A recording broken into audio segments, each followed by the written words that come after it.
Bismillahirrahmanirrahim. Assalamualaikum warahmatullahi wabarakatuh.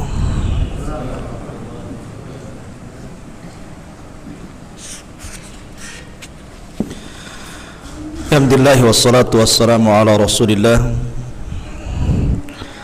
wa ala alihi wa sahbihi wa mawalah wa la hawla wa la quwata illa billahi wa ba'du.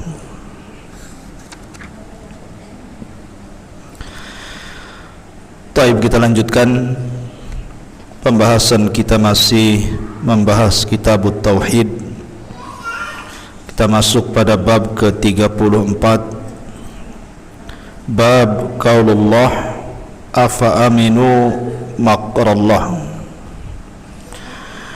Bab yang membahas tentang merasa aman dari siksa Allah dan berputus asa dari rahmat Allah subhanahu wa ta'ala. Allah subhanahu wa ta'ala berfirman di dalam surah Al-A'raf ayat 99, afa aminu makrallahi fala ya'manu makrallahi illal qaumul khasirun. Maka apakah mereka merasa aman dari azab Allah? Tidaklah orang yang merasa aman dari azab Allah kecuali orang-orang yang rugi. Syekh Muhammad bin Abdul Wahhab mencantumkan bab ini karena orang yang merasa aman dari azab Allah atau dari makar Allah Azza wa Jalla menyelisihi tentang tauhid. Karena orang yang bertauhid kepada Allah tidak boleh merasa aman dan harus senantiasa takut, dikhawatirkan sekonyong-konyong Allah subhanahu wa ta'ala akan mengantarkan azabnya kepada kita. Makanya di antara hal-hal yang bisa mengurangi tauhid adalah merasa aman dari makar Allah. Sinilah dicantumkan bab yang ke-34 ini. Ma'asyiral muslimin yang dimuliakan Allah subhanahu wa ta'ala, bicara tentang makar ataupun azab Allah subhanahu wa ta'ala, maka kita melihat tentang kisah-kisah di dalam Al-Quran bagaimana Allah subhanahu wa ta'ala menyiksa orang-orang sebelum kita karena mereka merasa aman dari makar Allah. Ada satu kisah di dalam surah Yasin, bagaimana orang-orang yang mendustakan para nabi yang diutus kepada mereka. Bahkan mereka meminta kepada para nabi itu untuk membuktikan kalau mereka benar, datangkan azab Allah kepada mereka. Maka karena mereka menantang Allah dan merasa aman dari azab Allah, betul-betul Allah kirimkan kepada mereka. Allah utus satu malaikat yang sangat kokoh kuat, Jibril alaihi salatu wasalam, berdiri di pintu desa, kemudian berteriak satu teriakan, maka cukup menghancurkan kota itu. Begitu juga kisah Ashabul Jannataini yang Allah jelaskan di dalam surah Al-Kahfi. Ketika Allah subhanahu wa ta'ala anugerahkan ke negeri Yaman, ada sebuah penduduk negeri itu Allah anugerahkan banyak kenikmatan yang luar biasa. Makanya disebut Jannataini, karena saking indahnya, suburnya, banyak buah-buahan di dalamnya, disebut jannah, surga. Dan Allah limpahkan kekayaannya kepada penduduk negeri itu. Bayangkan, tidak ada musim, berbuah terus setiap hari. Kalau kita nunggu durian, nunggu musim durian lah ya. Ingin mangga, nunggu musim mangga. Ingin apa lagi? Kecuali antum ke pasar semua ada. Tetapi Allah berikan nikmat yang luar biasa. Kebun itu tidak pernah ada musimnya, setiap hari berbuah. Bahkan kalau orang masuk kebun itu membawa keranjang di atas kepalanya, keluar sudah penuh, enggak usah dipetik. Saking Allah mudahkan itu. Tetapi fakafarat bi an umillah, mereka kufur dengan nikmat Allah Azza wa Jal, merasa aman dari makar Allah Azza wa Jal. Akhirnya Allah Subhanahu wa taala kirim tikus-tikus sebesar kucing. Besar enggak tuh tikus sebesar kucing itu? Besar, ya kan? Dan begitulah Allah Subhanahu wa taala kalau mengirim tentara-tentaranya, cukup diutus tikus saja. Tikus itu masuk ke dalam benteng, yang benteng itu untuk membentengi bendungan, waduk. Waduk dulu kan terbuat dari kayu, bukan kayak sekarang pakai semen. Mana ada gigi tikus bisa makan semen. Artinya bahwa tikus-tikus ini menggerogoti kayu-kayu itu, akhirnya jebol. Kemudian Sad Ma'rib, bendungan sungai Ma'rib akhirnya pecah, maka sungai itu menghantam dua kebun tadi, habis. Begitulah Allah Subhanahu wa taala mengirim azab bagi orang-orang yang merasa aman dari makar Allah Azza wa Jalla. Namrud ini merasa aman dari makar Allah. Dia merasa bisa menghidupkan dan bisa mematikan. Ana uhyi wa umit, saya bisa menghidupkan, saya juga bisa mematikan. Maka Allah Subhanahu wa taala kirim satu nyamuk. Bayangkan, tidak perlu Allah kirim buaya darat. Allah kirim satu nyamuk masuk di telinganya, kemudian menghancurkan otaknya. Terpaksa dia menggedor-gedorkan kepalanya supaya nyamuknya keluar, akhirnya dia mati. Satu nyamuk cukup untuk menghilangkan kesombongan Namrud. Satu nyamuk, ya kan? Itulah tentara Allah. Tapi nyamuk ini tentara Allah. Sebagaimana Allah Subhanahu wa taala mengirim virus corona, kan? Ke corona lagi kita larinya, untuk menghancurkan kesombongan penguasa Cina. Ya. Dari sini ma'asyiral muslimin, maka Allah katakan afa aminu makrallah, jangan merasa aman dari makar Allah. Ciri-ciri orang yang merasa aman dari makar Allah, kata para ulama, adalah orang yang ketika bermaksiat dia tidak memikirkan dosa. Jadi ketika dia bermaksiat itu tenang, seolah-olah dia tidak sedang melakukan dosa. Ketika dia berzina dia tenang, ketika dia minum khamar dia tenang, ketika dia berjudi dia tenang, ketika dia melakukan maksiat dia tenang, tidak, seolah-olah itu bukan dosa. Ini ciri-ciri orang yang merasa aman dari makar Allah. Atau orang yang melakukan maksiat tidak terang-terangan. Manusia kan tidak lihat saya, manusia tidak memandang saya, manusia tidak tahu saya sedang bermaksiat. Dia tidak paham bahwa di langit ada yang memperhatikan dia, di langit ada yang mendengar dia, di langit ada yang mengawasi dia. Berarti orang ini aman dari makar Allah Azza wa Jal. Betapa banyak orang yang datang kepada Allah membawa pahala sebesar gunung Tihama, kemudian Allah hancurkan dengan maksiat yang tidak terang-terangan. Itulah orang-orang yang merasa aman dari makar Allah. Fala ya'man makrallahi illal qaumul khasirun. Ingat, terkadang makar Allah itu Allah kirimkan di saat manusia sedang lalai. Rata-rata azab yang kita lihat, rata-rata musibah yang kita lihat di negeri kita, itu umumnya datang bukan di siang hari. Umumnya datang bukan ketika matahari terbang, ketika manusia terbangun, ketika manusia sudah sadar, tidak. Umumnya mendekati pagi, entah di malam hari, entah di waktu subuh. Jadi manusia itu kadang belum bangun. Terkadang manusia masih lalai, belum sempat bertobat sudah datang tuh musibah.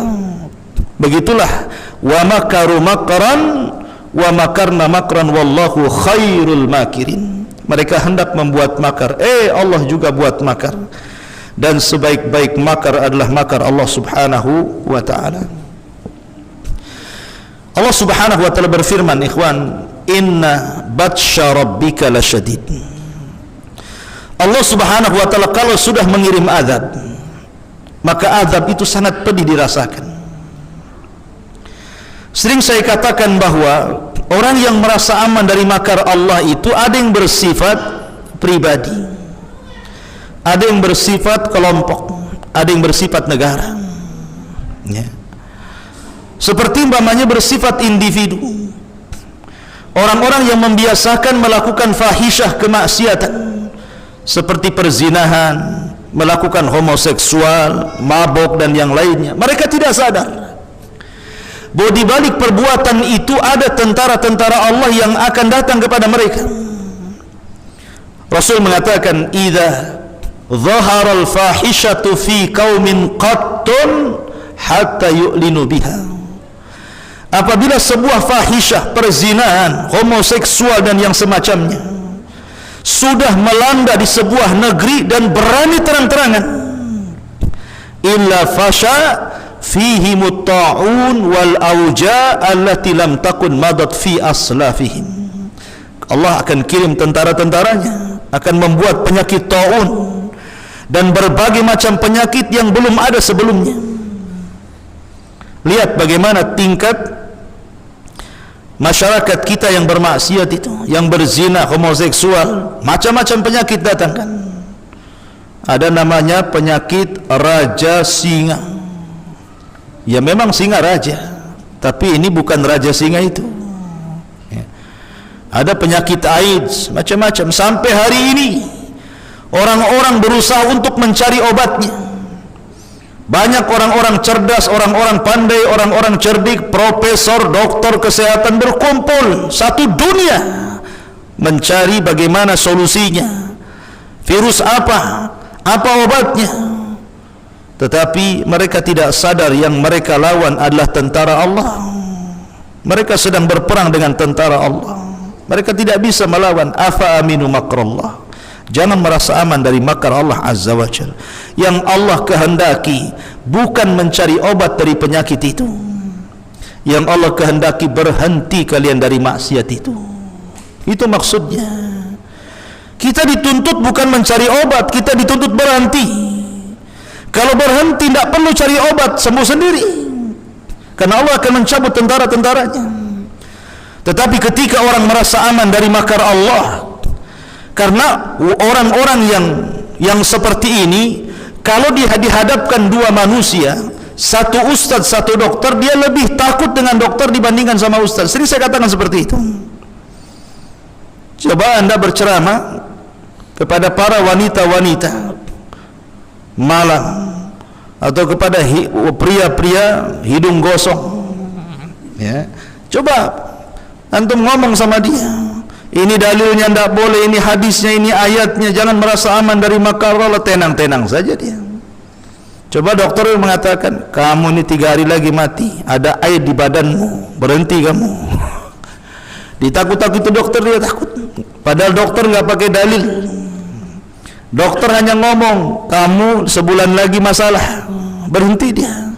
Coba bayangkan, dia takut sama dokter tapi tidak takut kepada Allah. Itulah orang merasa aman dari makar Allah Azza wa Jalla. Ada sifatnya memang melembaga. Makar Allah itu bisa datang, sifatnya melembaga seperti sebuah negara.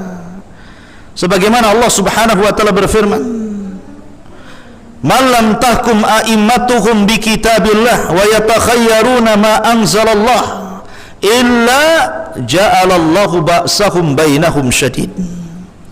Ketika sebuah negara itu sudah tidak menerapkan hukum Islam, sudah lari dari hukum-hukum Allah, sudah lari dari hukum-hukum Rasulullah, dan mengatakan bahwa musuh negara adalah agama. Ada yang mengatakan seperti itu, bahwa musuh negara ini agama, musuh Pancasila itu agama. Hati-hati kalau ngomong, ya. Yang menyelamatkan negeri ini adalah orang-orang yang beragama. Kalau satu negeri tidak ada yang sholat, Allah kirim azabnya, ikhwan.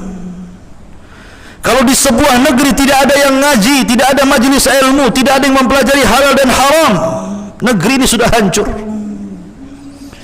Bukankah Allah yang mengatakan, walau anna ahlal qura amanu wattaqau la fatahna alaihim barakatin minas sama'i wal ardh. Apabila penduduk negeri ini beriman, dan bertakwa kepada Allah, Allah buka berkah langit dan berkah bumi. Walakin kadzabu, tapi mereka mendustakan, fa akhadnahum, maka kami azab mereka. Ya. Jadi pernyataan seperti ini pernyataan yang ngawur, bukan hanya keliru tapi salah. Jahil orang yang mengatakannya. Ya. Dia tidak sadar bahwa mereka aman hidup di negeri ini karena banyak para ulama. Mereka tidak sadar bahwa tidak datang azab ke negeri ini karena banyak ahli ibadah. Banyak ahli ibadah yang berpegang kepada agama. Kalau tidak ada agama, sudah hancur negeri ini. Ya. Ma'asyiral muslimin, maka ini orang-orang yang merasa aman dari makar Allah ini. Dia tidak sadar nanti Allah akan kirim sebuah bencana yang Allah katakan, wattaqu fitnatan la tusibanna alladhina zalamu minkum khassah. Ingat fitnah Allah, azab Allah ini kalau Allah timpakan, bukan hanya orang baik kena, bukan orang jahat saja kena, orang baik pun kena. Ya, cuma nanti dibangkitkan ala niyatihim, sesuai dengan niat mereka tentunya. Ya. Jadi jangan merasa aman dari makar Allah, karena ini termasuk dosa besar. Kemudian Allah mengatakan, wa man yaqnut min rahmati rabbih illa dhallun. Tidak ada orang yang berputus asa dari rahmat Allah kecuali orang-orang yang sesat. Ini kebalikannya. Kebalikan daripada orang yang merasa aman dari makar Allah. Kalau orang yang merasa aman dari makar Allah, dia maksiat tenang-tenang saja. Dia berjudi tenang, dia melakukan perbuatan menyelisih sunnah tenang saja, dia melakukan kesyirikan tenang saja. Itu namanya aman dari makar Allah. Tapi ini kebalikannya. Ini kebalikannya orang-orang yang ingin bertobat. Dia sudah jenuh maksiat, dia sudah jenuh melakukan dosa, dia ingin kembali kepada Allah subhanahu wa ta'ala, tapi karena merasa dosanya segudang, dosanya selangit, dosanya membumbung ke awan, akhirnya tidak jadi bertobat karena merasa dia hina dan tidak pantas untuk diampuni Allah azza wa jalla. Putus asa dari rahmat Allah azza wa jalla. Ya. Ini kebalikan daripada orang yang pertama. Ingat, jangan putus asa dari rahmat Allah. Di zaman Bani Israel ada orang membunuh 99 nyawa. Kalau antum punya tetangga pembunuh dengan cara sadis dimutilasi, wah, antum sudah sadis sekali orang itu, padahal baru satu dia bunuh. Bagaimana kalau dia bunuh 99 jiwa tuh? Sadis sekali dia. Berarti jahat sekali dia membunuh orang. Rasa-rasanya nyawa tidak berharga bagi dia. Tapi Allah berikan hidayah. Akhirnya pembunuh ini sadar bahwa apa yang selama ini dia lakukan salah, maka dia pun kemudian ingin bertobat. Datanglah dia kepada ahli ibadah. Datang kepada ahli ibadah, tapi bukan datang ke ulama. Ahli ibadah itu tidak punya ilmu rajin ibadah. Kata ahli ibadah ini, kayaknya kamu tidak bisa diterima taubatmu, Bung. Kenapa? Karena kau sudah membunuh 99 nyawa, sudah tertutup pintu taubatmu. Geram dia dapat jawaban, keluar insting membunuhnya, dibantainya pula si ahli ibadah ini. Genaplah 100 nyawa dia bantai, ya kan? Akhirnya dia tidak putus asa. Dia ingin terus mencari kemanakah saya harus bertobat, kemanakah saya harus mengadukan perkara saya. Allah takdirkan berjumpalah dia dengan ahli ilmi, dengan ulama, dan ulama berbeda dengan ahli ibadah. Makanya tidurnya ulama beda dengan tidurnya orang jahil. Tidurnya ulama itu berpahala, tidurnya ulama itu menghapuskan dosa, tapi tidurnya orang jahil membawa dosa dan membawa keburukan. Coba antum tahu, kalau antum punya ilmu, antum sebelum tidur antum wudu, maka orang yang berwudu sebelum tidur, dia tahu, dia punya ilmunya, wudu dulu tidur. Ketika tidur di sebelah antum sudah ada malaikat tuh. Setiap antum bergerak ke kanan, malaikat sebelah kanan mengatakan Allahumma gfir lahu, ya Allah ampuni orang ini. Setiap bergerak ke kiri, malaikat sebelah kiri mengatakan Allahumma ighfir lahu, ampuni orang ini. Sampai pagi malaikat mendoakan ampunan. Lihat, orang tidur saja didoakan. Tapi orang jahil, karena dia tidak punya ilmunya, ya main tidur saja. Lihat kursi, tidur di kursi. Lihat lantai, tidur di lantai. Lihat kasur, tidur di kasur. Nggak peduli. Ya, lihat guling bantal, langsung tidur kan itu. Maka di kiri kanannya setan. Makanya dimimpikan yang aneh-aneh. Bangun sakit semua badan. Ya. Ma'asyiral muslimin yang dimuliakan Allah Azza wa Jalla. Intinya bahwa orang ini berjumpa dengan orang alim. Kata orang alim ini, kalau kau ingin bertobat mudah. Kamu harus berjalan ke sebuah kampung. Di sana ada kampung. Semua orang soleh, semua para ulama, semua ahli ibadah. Kau bisa belajar kepada mereka supaya engkau diampuni dosamu. Akhirnya dikasih alamat. Berangkatlah anak laki-laki yang sudah membunuh 100 jiwa ini. Di tengah jalan Allah takdirkan meninggal dia. Ketika dia meninggal itulah dua malaikat rebutan rohnya. Kata malaikat azab, ini ruh bagian saya. Dia pantas masuk neraka. Yang dibunuh sudah 100 nyawa. Datang malaikat rahmat menarik rohnya dan mengatakan, dia bagian saya. Karena walaupun dia sudah membunuh 100 nyawa, toh dalam hatinya ada keinginan bertobat kepada Allah, dia pantas mendapatkan rahmat. Akhirnya rebut-rebutan, Allah subhanahu wa ta'ala kirim malaikat pemutus, malaikat hakim, dan dikatakan kis bainal aradaini. Sudahlah, tidak usah ribut. Sekarang ukur saja antara kematian dia, jarak kepada orang alim dengan jarak ke kampung orang soleh yang akan dituju, mana dekat. Ya. Kalau dekat ke kampung yang mau dituju, berarti dia sudah mendapatkan rahmat. Kalau dekat kepada orang yang bertanya kepada orang alim dan masih jauh dari kampung itu, maka memang dia layak mendapatkan adab. Akhirnya Allah lipat, subhanallah. Padahal jarak ke kampung itu lebih jauh dibandingkan kepada orang alim. Tapi karena rahmat Allah luas dibandingkan murkanya, Allah lipat bumi itu jadi lebih dekat ke kampung itu, bayangkan. Itulah rahmat Allah Azza wa Jalla. Allah itu luas rahmatnya, kasih sayangnya lebih luas daripada murkanya. Maka ketika diukur, bukan ukuran tukang, ukuran malaikat, ya, maka akhirnya kemudian lebih dekat ke negeri tersebut. Maka malaikat hakim mengatakan, ambillah ruh itu wahai malaikat rahmat, masukkan dia ke dalam surga. Begitulah gambaran orang-orang yang tidak pernah putus asa mencari taubat, tidak putus asa mencari hidayah. Karena banyak orang-orang yang putus asa. Mungkin dari kecil dia maksiat sampai dia tua baru mau tobat, mikir Allah ini mengampuni saya atau tidak, pantas gak saya diampuni, pantas saya mendapatkan ampunan.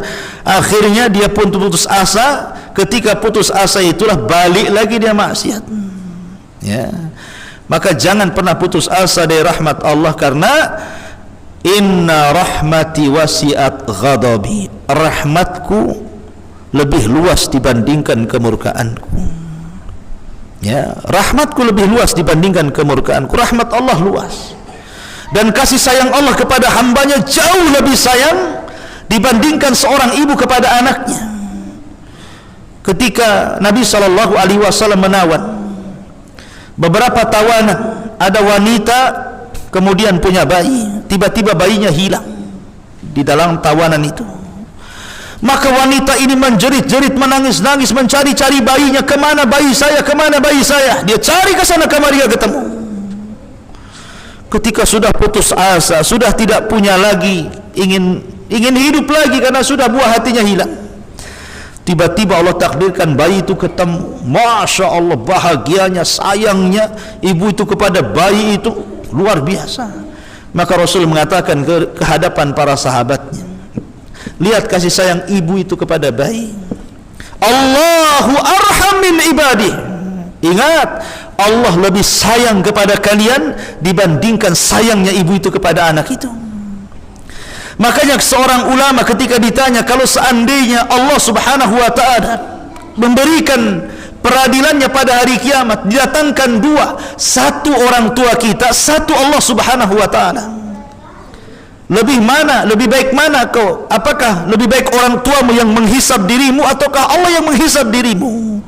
Maka dia mengatakan, aku lebih baik dihisab Allah dibandingkan orang tua yang menghisabku. Kenapa? Karena kasih sayang Allah jauh dibandingkan kasih sayang orang tuaku. Begitulah rahmat Allah Azza wa Jalla.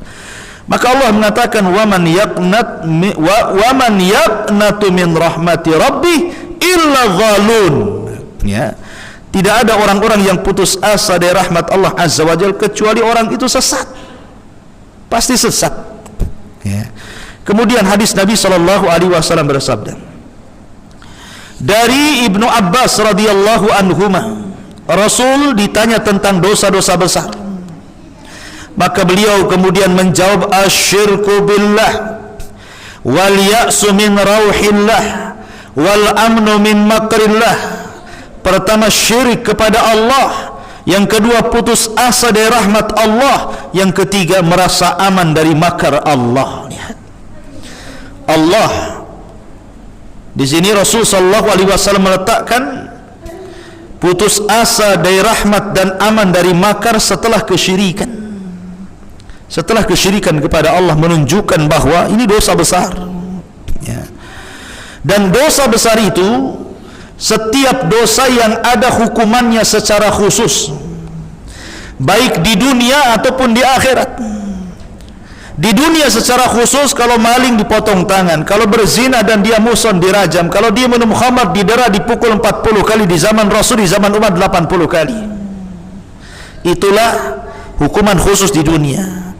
Ataupun hukuman khusus di akhirat, diancam dengan azab, diancam dengan neraka, diancam dengan jahanam, diancam dengan wail, diancam dengan lembah, dan begitu seterusnya. Maka setiap dosa yang ada ancaman khusus di dunia dan ada ancaman khusus di akhirat, berarti dosa itu dosa besar. Dalam bahasa lain, kullu ma khutima bil la'nati wal ghadabi wal wa'idi fahuwa minal kabair. Kata para ulama, setiap dosa yang ada laknatnya, yang ada murkanya, yang ada ancamannya, maka dosa itu disebut dosa-dosa besar. Dosa kecil ya di bawah itu, ya. Lah di antara dosa besar adalah putus asa dari rahmat Allah dan merasa aman dari makar Allah.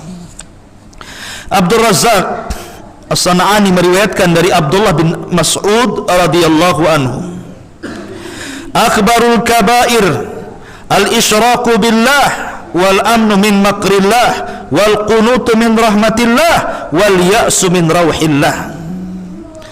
Di antara dosa-dosa besar itu, maksudnya dosa-dosa besar yang paling besar. Ada dosa besar, tapi ada dosa besar di atasnya dosa besar lagi, gitu maksudnya. Kemudian Rasul menyebutkan, satu, syirik kepada Allah. Dua, merasa aman dari siksa Allah. Tiga, putus asa dari rahmat Allah. Dan empat, putus harapan dari kebaikan Allah subhanahu wa ta'ala. Apa bedanya putus asa dari rahmat Allah dengan putus harapan dari kebaikan Allah? Ya. Kalau putus asa dari rahmat Allah ini, memang dia suudon kepada Allah. Orang ini suudon, berburuk sangka kepada Allah. Kalau dia bertobat, Allah tidak akan ampuni, gitu maksudnya. Suudon dia. Adapun dia putus harapan dari kebaikan Allah, dia tidak yakin bahwa setiap kebaikan ada balasannya. Ya, setiap kebaikan itu ada balasannya. Dan Allah kalau membalas itu lebih dibandingkan kebaikan kita yang kita berikan kepada Allah. Makanya sering saya katakan, orang masuk surga itu karena rahmat, bukan karena keadilan. Sebab kalau karena keadilan, satu pun manusia tidak ada yang bisa masuk surga. Makanya di zaman Bani Israel ada seorang rahib, tidak pernah maksiat hidupnya, dari kecil sampai wafat beramal saleh. Kemudian dia berada di depan pintu surga. Allah katakan, udkhul jannah, masuk ke dalam surga. Tapi seorang rahib ini mengatakan, tidak ya Rabb. Ketika Allah mengatakan, udkhul al jannah bi rahmati, masuklah ke dalam surga karena rahmatku, tiba-tiba dia mengatakan, tidak ya Rabb, saya tidak ingin masuk surga karena rahmatmu. karena rahmatmu hanya diberikan kepada orang-orang yang ahli maksiat yang kau masukkan ke dalam surga. Wajar mereka mendapatkan rahmat, tapi aku tidak pernah maksiat.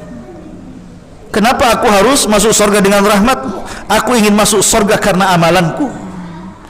Aku ingin masuk surga karena solatku, karena doaku, karena baca Quranku, karena pokoknya aku tidak mau rahmatmu. Betul-betul aku ingin masuk surga karena aku sudah beramal soleh. Kata Allah, baik, sekarang hitung kebaikanmu berapa. Hitung kebaikanmu seberapa, mulai dari kau lahir sampai kau mati, berapa kebaikanmu. Dihitunglah kebaikan dia. Rupanya kebaikan dia tidak sebanding dengan nikmat Allah berupa penglihatan. Kita bisa melihat itu nikmat. Rupanya satu nikmat Allah tidak bisa menandingi seluruh kebaikannya. Baru satu nikmat itu, belum lagi nikmat yang lainnya, ya. Akhirnya kemudian ketakutanlah dia kalau itu yang terjadi, dia sudah dibalas dengan nikmat Allah, dia tidak jadi masuk surga nantinya kan. Akhirnya dia mengatakan, ya sudah ya Rabb, masukkan aku karena rahmatmu, katanya. Lihat, ya. Ma'asyiral muslimin yang dimuliakan Allah Azza wa Jalla. Jadi yakinlah bahwa setiap perbuatan kita itu ada balasannya. Dalam bahasa ulama, kama tadinu tudan. Sebagaimana engkau melakukan perbuatan, sebagaimana itu pula Allah akan membalas perbuatan itu, baik-baik ataupun buruk. Jazaa'ul ihsan ilal ihsan, balasan yang baik kebaikan. Tetapi al jazaa'u min jinsil amal, terkadang balasan keburukan itu juga sesuai dan setimpal dengan amalannya. Kama tadinu tudan, sebagaimana kau melakukan sesuatu, begitu pula Allah akan lakukan sesuatu kepadamu. Anda menyakiti tetangga, nanti ada tetangga yang menyakiti kamu. Anda mendolimi orang, nanti ada orang yang mendolimi kamu. Anda menjahati orang, nanti ada orang jahat datang kepadamu. Anda mengambil hak orang, nanti akan ada orang mengambil hak kamu. Begitulah kama tadinu tudan. Sebagaimana kau melakukan sesuatu, maka Allah akan lakukan sesuatu yang sama kepadamu. Baik kebaikan, Allah balas dengan yang lebih baik, ataupun keburukan, Allah balas dengan keburukan yang setimpal dengan perbuatannya. Ma'asyiral muslimin yang dimuliakan Allah Azza wa Jalla, maka termasuk iman ataupun termasuk aman dari makar Allah atau azab Allah dan perputus asa dari rahmat Allah, kedua-duanya menyelisihi tauhid. Menyelisih tauhid, ya, dan mengurangi tauhid, dan bisa masuk kepada kesyirikan, ya, bisa masuk kepada kesyirikan, ikhwatu fiddin. Oleh karena itulah maka di sini dicantumkan bab apa-apa yang bisa mengurangi tauhid, merasa aman dari siksa Allah dan putus asa dari rahmat Allah, pada bab ke-34. Wallahu a'lam. Kita masuk nanti pada bab ke-35. Baik, sebelum saya tutup, sila kalau ada orang yang nak bertanya